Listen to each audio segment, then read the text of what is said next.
In December 2001, a secret called Project Ginger dropped. Steve Jobs reportedly gushed. Jeff Bezos too. Came and said cities would be rebuilt around it. Then the Segway sold 30 units a week. Here's the twist: the Segway didn't fail because the engineering was bad. The engineering was brilliant. It failed on economics, on the law, and on how people actually behave. So the real question is this: how does the most hyped machine of its era sell like a rounding error? Follow the 4 walls it hit. Wall 1, the price. A Segway cost about $5,000. That's roughly $8,000 in today's money. $8,000 for a machine that did one thing: replace walking. Not driving. Walking. Think about the trip it was built for, the 1 to 3 mile hop across a campus or downtown. Now ask who was suffering on that trip. Almost nobody. You could walk it. You could bike it for a few $100. You could take a bus. All of that was already free or cheap. So the Segway showed up with a $5,000 answer to a question most people never asked. And when you looked for the buyer, there wasn't one. Too expensive for the daily commuter who just wanted to get to the train. Too slow to ever replace a car for anyone with real distance to cover. Too bulky and heavy, around 100 pounds, to be the casual, grab-it-and-go gadget its price implied. A great product finds a person with a painful problem and hands them the fix. The Segway found a mild convenience and charged luxury car of the sidewalk money for it. Which raises the next wall. Even if you bought one, where exactly were you allowed to ride it? Wall 2, the law. The Segway topped out at 6 miles per hour. That single number dropped it into a legal no man's land. Picture the sidewalk. It moves at a walking pace, and a Segway at 6 miles per hour is roughly 3 times faster than a person strolling. Too fast, too heavy, too silent, coming up behind grandma. Now picture the road. Out there, 6 miles per hour is a rolling hazard. Far too slow, and the rider has no metal, no seatbelt, no airbag, nothing. So which is it? A pedestrian or a vehicle? Nobody could agree, and that ambiguity was fatal.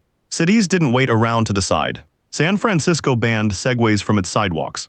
Other cities and countries piled on with their own restrictions and bans. Here's the killer part. The whole promise of the machine was the crowded downtown, the dense sidewalks where a car is overkill and walking is slow. That is exactly where it got banned first. Regulation didn't nibble at the edges of the Segway. It went straight for the heart of the pitch. You literally could not legally ride it in the place it was designed to shine. But maybe people would have fought for it anyway, if riding one made you look good. It did the opposite. Wall 3, the image. This one is softer than a law, but it may have hit hardest. The Segway was supposed to look like the future. Instead, riders look stiff and a little silly. Arms out, standing bolt upright, gliding at jogging speed. It became a punchline. It turned into the official ride of mall security guards and tour groups shuffling past monuments. When the movie Paul Blart made a mall cop on a Segway the joke, the machine's fate as a cultural gag was sealed. Then came the moments nobody could script. President George W. Bush famously toppled off one on camera. And in 2010, the story turned genuinely dark. James Heselden, the businessman who then owned the Segway company, died after riding one off a cliff. Every one of these moments told the same story. This thing is a novelty, maybe even a hazard, not the future. And here's the quiet truth underneath it all. No one ever wanted to be a Segway person. There was no cool identity attached to owning one, no status, nothing you'd brag about. It never crossed the line from gadget you'd try to thing you'd need. So who set the expectations this high in the first place? The founder did. Wall 4, the vision itself. Dean Kamen didn't sell a scooter. He promised to redesign cities. When you promise that and deliver a pricey niche gadget, the gap between the two becomes the story. Disappointment was baked in from day one. But here's the part everyone misses. The technology inside the Segway actually won. That self-balancing trick, motors and sensors making 1,000 tiny corrections a second to keep you upright, didn't die. It just showed up somewhere cheaper. A few years later, the exact same idea reappeared inside cheap hoverboards, selling for a fraction of the price. The core engineering was right all along.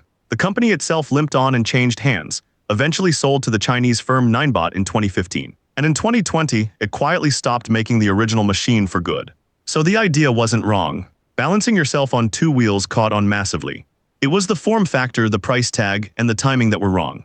Kamen aimed a $5,000 city of the future at a world that just wanted a $200 toy. Which brings us back to that brutal gap. 10,000 a week promised, 30 a week sold. Now we can finally explain it. So stack the 4 walls and the whole failure snaps into focus. It's almost a formula. Start with a problem nobody actually had, a walking trip that was already free.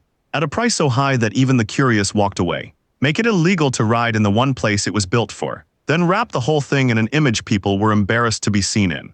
No painful problems. Too expensive. No legal homes, no aspirational identity. Hit all four at once and it doesn't matter how loud the hype is. Steve Jobs can gush. Cities can be promised. It still sells 30 units a week.